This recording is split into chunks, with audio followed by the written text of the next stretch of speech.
Welcome to CAMG's Law Firm Innovators. Hi, everyone. Chris Princis with Consumer Attorney Marketing Group. And for today's podcast, we're going to be covering an update on the nursing home litigation. And we're joined today by Mike Bonamarte, Managing Partner at Levin Perconti, not only a fellow Chicagoan, but you'd be hard-pressed to find a better resource to get us all up to date on what's going home with nursing home cases. Levin Perconti, just as far as background, they specialize in serious injury, specifically nursing home abuse, where, as most of you probably already know, they're seen as the pioneers in this, the godfathers, so to speak, on this important litigation. They've been doing it for quite a while, as well as med mal and national birth injury. Mike personally has tried some of the biggest cases and has gotten some of the biggest results. His last 5 verdicts have been 7 to 8 figures. So, and the firm also deals with these large settlement numbers. So we're pretty proud to have Mike join us and get us up to date on these very important cases. And Mike, welcome. Thank you very much for having me, Chris. Yeah, Mike, thanks. So let's get right into it. You know, with especially with the pandemic, there's a lot of confusion around nursing home and litigating these cases. You know, can you give us maybe just a top level summary of the current state of the nursing home litigation? Yeah, so I mean, a hot topic obviously across the country right now is COVID-19 and how it's impacted nursing home residents. At one point in time, at least in Illinois, 50% of the people that died in the state of COVID were in fact nursing home residents. And, you know, it's a difficult discussion because Illinois, and I know because I'm the head of a national COVID committee amongst lawyers that are prosecuting these types of cases. There's been a lot of legislation, executive orders that have been passed providing nursing homes with some level of immunity, meaning that you, during certain time periods, again, it's specific to the jurisdiction that you're practicing in, there's usually a heightened standard that has to be shown in order to be successful on these types of cases. In Illinois, during a period of time of April through, I believe the date is June 27th, we have to show willful and wanton conduct, which is akin to either gross negligence or reckless conduct by the nursing homes. And, you know, it sort of remains to be seen what's going to happen. A lot of people across the country, ourselves included, are still in the pleading stages, although we've started to progress into some of the more substantive discovery, depositions, things of that nature. So, you know, I think we're on the right side of these cases. I think that the nursing home industry's response to the pandemic was woefully inadequate, but it remains to be seen whether or not the industry, frankly, has enough resources to defend and prosecute the cases. And ultimately, insurance is also going to be a significant consideration about whether, you know, we can do anything for these people. There's been some successful results, settlements in other parts of the country. I know there was a significant amount of deaths involving a VA home in New Jersey that recently resolved. We're currently handling 27 death cases on behalf of veterans at a nursing home in LaSalle, Illinois, who died over a period of 1 month in November of 2020. And it's been very eye-opening. And then, you know, just more generally, I think insurance is starting to become more of a frequent issue that we're having to deal with in Illinois.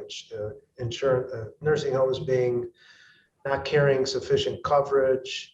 I would warn people that if they see any type of aggregate insurance coverage represented in answers to interrogatory, to really probe what that means. I mean, we have found that in a single case where they're representing $1 million in coverage, but then they say there's a $3 million aggregate, what we're finding out oftentimes too late is that the aggregate coverage has been blown through, or it applies to not just the one home, but if you're dealing with a larger chain, multiple homes, sometimes throughout the country. So it's a very serious issue that I think I would suggest very careful questioning and interrogatories to get to the bottom of what actually is available to satisfy your client's claims. Yeah, Mike, and you bring up a good point, right? A lot of this is from state to state with how it's handling COVID-related issues, and this is very, very sensitive litigation when you're dealing with families and their loved ones. So, and I know you've worked with some folks we've sent your way, some other attorneys that are, because it's very confusing here, especially depending on the state you're in. So I highly recommend if you have a case and there's some questions, obviously Mike and his team are geared up pretty well to help you navigate through that.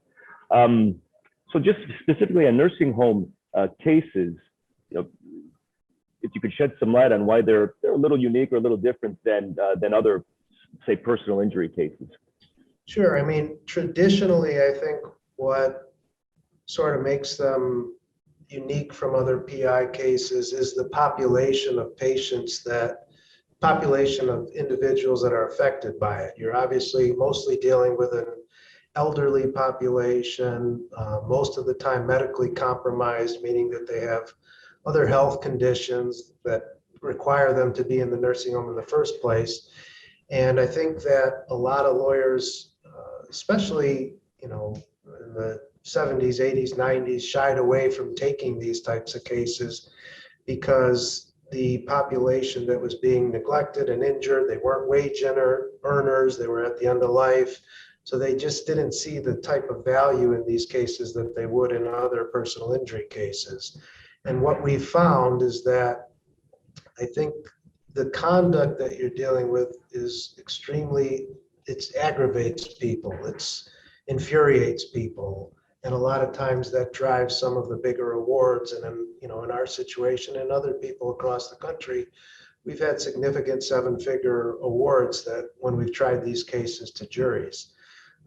Another thing that's unique is that they're highly regulated. So there's federal regulations that apply to facilities that accept Medicare funding.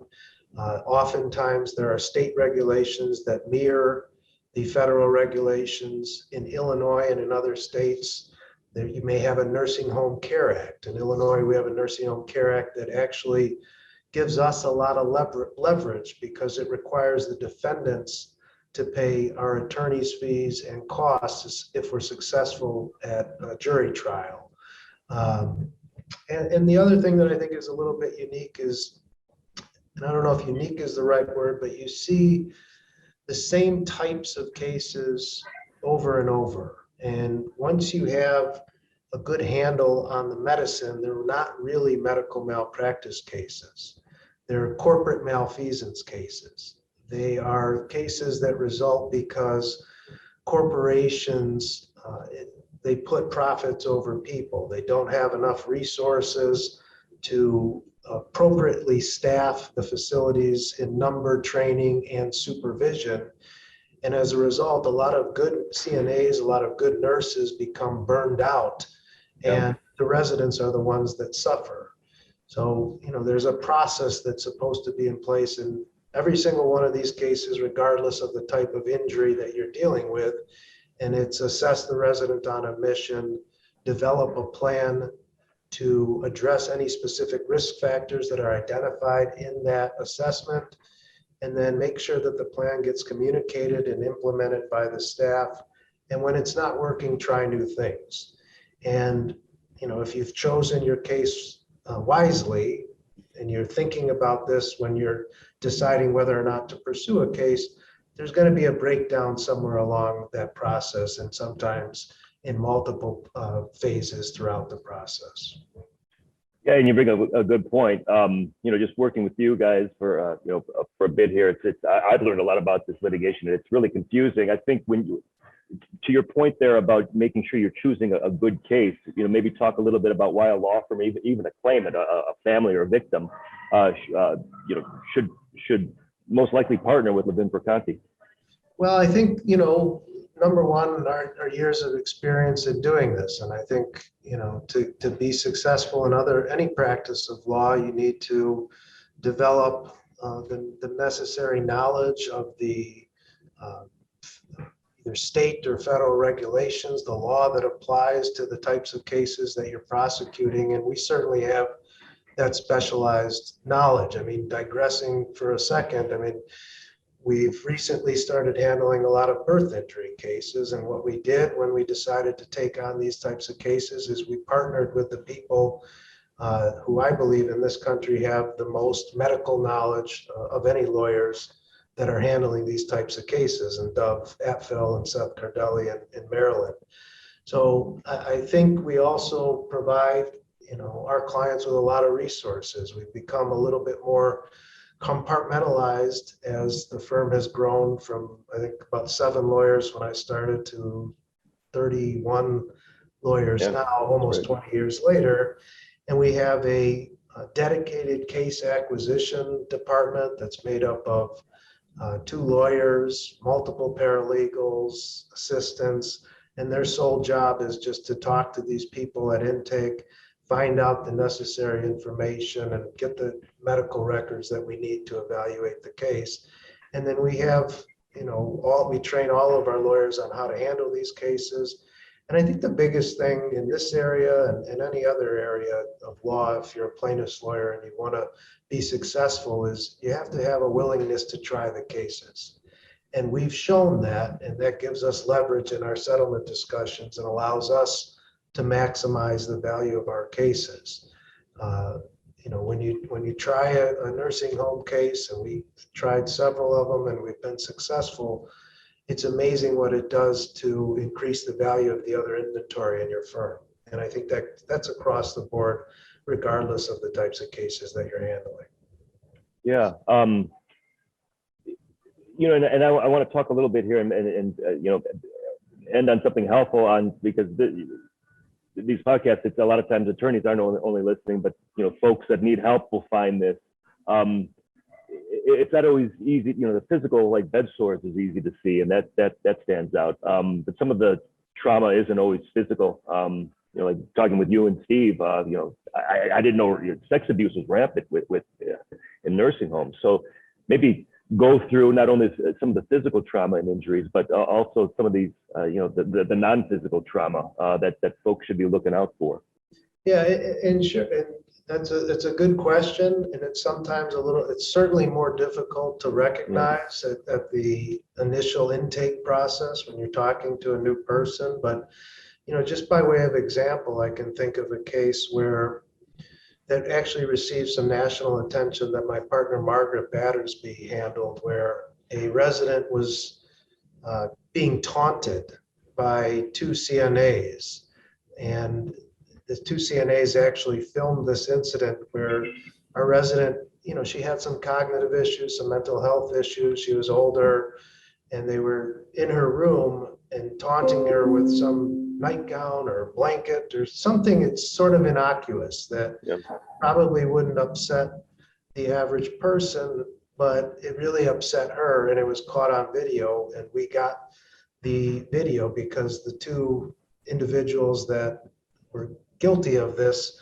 put it on, I believe it was either Snapchat or Facebook, and we took the case. And there was no physical injuries at all. It was difficult to show the emotional injuries or impact on this particular resident, but we ended up resolving it for several $100,000. And I think that, again, this is dependent on the elements of damages that are recoverable in your jurisdiction, but our nursing home resident, when we signed her up, was still alive, so we had the threat of punitive damage. And I think that this is just the type of conduct that would really, really aggravate people, regardless of your demographics. It was infuriating and extremely sad. I've handled some cases where there wasn't any proven sexual abuse, but there were some residents that were staff members and residents caught in, I'll just say, compromising situations or doing things that were inappropriate. And again, those types of cases I think have value because of the emotional impact that those types of acts have on the residents, as well as just the nature of the conduct.